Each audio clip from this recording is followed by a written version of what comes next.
کیا آپ ناقابل شکست بننا چاہتے ہیں؟ تو پھر یہ 4 کام کرنا فوراً چھوڑ دیں، کیونکہ آخری بات آپ کی زندگی بدلنے کی طاقت رکھتی ہے۔ نمبر 1، ماضی پر پچھتانا چھوڑ دیں۔ جو ہونا تھا وہ ہو چکا۔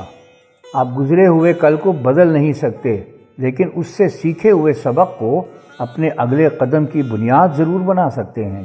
نمبر 2، مستقبل کی فکر کرنا چھوڑ دیں۔ پریشانی صرف آپ کی توانائی ضائع کرتی ہے۔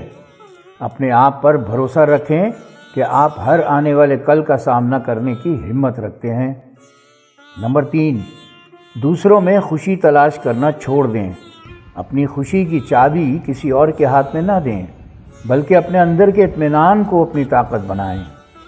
جب آپ اپنے اندر خوشی تعمیر کر لیتے ہیں تو باہر کی ہر چیز خود بخود اپنی جگہ پر آ جاتی ہے۔ نمبر 4، اپنی ہمت کو کم سمجھنا چھوڑ دیں۔ آپ اپنی سوچ سے کہیں زیادہ مضبوط ہیں۔ ہر ناکامی دراصل آپ کے لیے آگے بڑھنے کی ایک نئی دعوت ہے۔ جس لمحے آپ نے پچھتانا، ڈرنا اور دوسروں پر انحصار کرنا چھوڑ کر خود پر بھروسہ شروع کر دیا، آپ ناقابل شکست بن جائیں گے۔ آدابرس۔